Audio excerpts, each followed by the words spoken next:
this big thistle in front of me here is Cnicus benedictus, which is your blessed thistle. And it is a fantastic galactagogue or herb that will increase breast milk flow for feeding mothers. And it's also a herb that I would like to prescribe for women for postnatal depression as well. This is just one plant.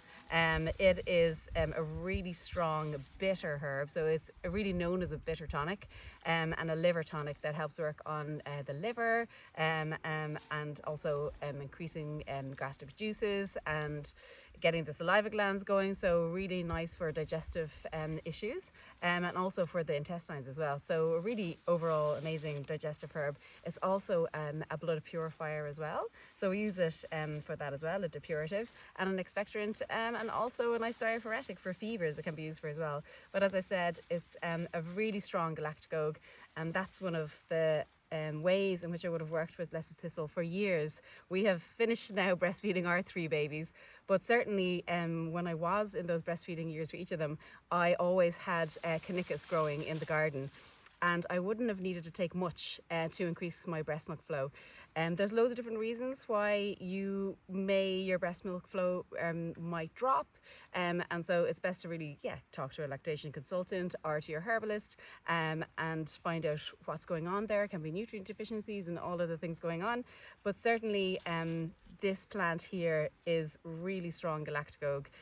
Even just taking one leaf like this and putting in a cup of tea, and it's really bitter, you would actually feel your milk come down and the breast milk increase immediately. So it's that strong. Some of the other plants that I would have always had growing at the same time while I was breastfeeding as well as this Blessed Thistle were things like your milk thistle. So this is actually just a leaf of a milk thistle plant, but we use the seed of milk thistle. Some people say it's stronger than Blessed Thistle. For Blessed Thistle we use the flowering tops and the leaves as well, so anything from above here. But I actually find the Blessed Thistle was always much stronger for patients. But you would use it alongside other really nice nutritive plants as well for breastfeeding mothers. So things like your nettle. So nettle is so nutrient dense, and it's one of the things that breastfeeding mothers need is all these different nutrients, and Blessed Thistle itself has calcium in it, has magnesium in it, it has essential fatty acids in it, it has iron, it has manganese, zinc, selenium, a number of different vitamin B's, so it's incredible. So it's a really nutrient dense plant, much like your nettle, which I would have always taken when I was breastfeeding as well. And other things as well, like seeds that you might like to add into a tea are your fennel seed. This is just a little fennel head that's coming into flower, but when the seeds are ready, fennel seeds are quite strong, dill seeds as well, and fenugreek seeds. So those are things that you could just have in your kitchen that could work as well. So I used to always pick a leaf of this Cnicus, your Blessed Thistle, and I'd actually add the fenugreek seeds in with it. I grind them up and add them because it was a really nice warming thing as well.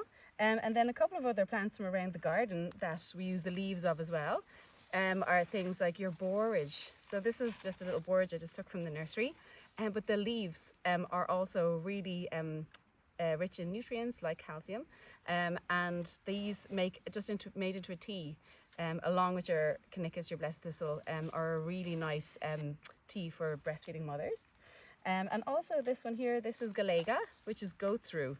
So a really nice plant as well. Use the aerial parts of that, and another really nice galactagogue, as we call them. So certainly having goat's rue and Blessed Thistle growing when you're breastfeeding is really useful, even if it's in the later stages of breastfeeding where you've already been breastfeeding for a few years, and for whatever reason, it could be like a change in your menstruation, it could be a stressful event, all kinds of reasons why your breast milk might just drop for any reason. These plants can actually help you get back on track, which is really nice. And you can take some of them a little bit longer term, but I would have always prescribed them, because this is so bitter, I would have prescribed them to patients in tincture form. So you can obviously go to your herbalist and you can get a nice tincture made up of a mix of these plants. And one other one to mention actually is hops. So this is just like a hops I just cut here from our hops vines growing up trees, but the strobials, not the leaves, the strobials of the hops, that's also a galactagogue, and that can also be useful for women as well. But as I said, we also use this for postnatal depression, but that's a much longer topic, and I couldn't possibly cover that in a little video. But Blessed Thistle is another plant that you might want to think of for postnatal depression too. And one of the last things to mention about it is that it is a uterine tonic as well. So you don't take it in pregnancy. So we don't take uterine tonics in pregnancy because they can stimulate the uterus. But just a few things on this Blessed Thistle. It took a little bit of a battering in the rain here the other day, but I'm just waiting for it to fully come into flower. So I can harvest this and do some drying, and also, as I said, we always make tincture with it for the clinical practice for patients. So yeah, just a tiny bit on Breastfeeding Thistle as a galactagogue for breastfeeding mothers.